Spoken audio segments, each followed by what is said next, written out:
ਓਹ ਹੋ क्या बात है भाई साहब खैर हाथ क्या बात है ना ਬੰਦੇ ਵਾਵਾ ਤੇਜ਼ ਹੀ ਆ ਲੱਗਦਾ ਫੋਨ ਕਰਨਾ ਪੈਣਾ ਵਾ नहीं सर हुक्म तो करो तुसी कौन हो सर की हो ਬਈ गया ਤੁਸੀਂ ਆਰਡਰ ਲਾਓ ਬਈ ਜਿਨ੍ਹਾਂ ਨੇ ਮੈਨੂੰ ਭੇਜਿਆ ਵਾ ਉਹ ਮਤਲਬ ਮੈਂ ਉਹਨਾਂ ਦੇ ਮੱਥੇ ਲਵਾ ਦਿੰਦਾ ਤੁਹਾਨੂੰ ਮੱਥੇ ਲਵਾ ਦਿੰਦਾ ਉਹਨਾਂ ਦੇ अरे भाई तुसी अफसर हो बड़े हो अरे भाई। ਮੱਥੇ ਲਵਾ ਦਿੰਦਾ ਜਿਨ੍ਹਾਂ ਨੇ ਭੇਜਿਆ तुसी ਮੈਨੂੰ टेस्ट नहीं दसन दे कि कैसा बनया टेस्ट नहीं दसया हाल तक ਬਈ ਟੇਸਟ ਮੈਂ ਮੁਰਗੀ ਅੰਦਰ ਜਾਊਗੀ ਤੇ ਫੇਰ ਹਾਂ, ਇਹਨੇ ਜ਼ਿਆਦਾ ਤੇ ਤੁਹਾਡੇ ਪਰ ਕੀ ओहो ਕਰਦੇ ते खाओ तुसी केनु डीकन डे मैं तो आप बताना कि तुसी खाओ तो फोड़ो खाओ बड़ा बगैरत ਜੋ ਐਸਾ ਕਮਾਲ लानती आदमी नहीं नहीं फोन ना करो आ फोड़ो और तो फोन ना करो आ फोड़ो अब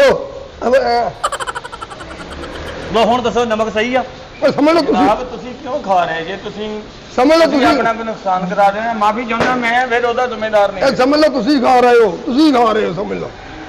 ਮੈਨੂੰ ਕੋਈ ਸ਼ੈ ਨਹੀਂ ਜੇ ਸਵਾਏ ਪਕਾਉਣੇ ਤੋਂ ਕੋਈ ਚੀਜ਼ ਮੇਰੇ ਮੂੰਹੋਂ ਲਾਈ ਨਹੀਂ ਜਨਾਬ और टिशू ले के आ टिशू भाई ने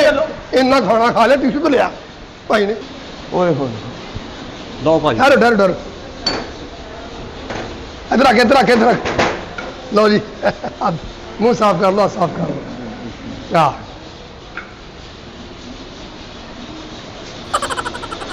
ये की कर रहे भाजी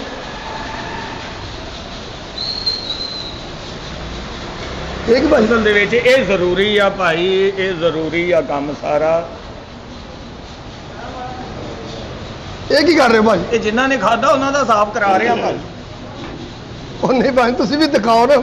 ਤੁਹਾਡੇ ਵਾਸਤੇ ਸਾਰਾ ਓਕੇ ਹੋ ਗਿਆ अफसर हो तुसी मिर्च मसाला दसया नहीं कि कैसा बनया ਭਾਈ ਮਿਰਚ ਮਸਾਲਾ ਜਿਹੜੀ ਚੀਜ਼ ਦਾ ਮੂੰਹ 'ਚ ਗਿਆ ਉਹ ਮੈਂ ਦੱਸ ਚੁੱਕਿਆ ਤੁਹਾਨੂੰ ਕਿ ਬਹੁਤ ਟੇਸਟੀ ਪੱਕਾ ਮਿਹਰਬਾਨੀ ਲੋ ਜਨਾਬ ਗੱਲ ਇਹ ਆ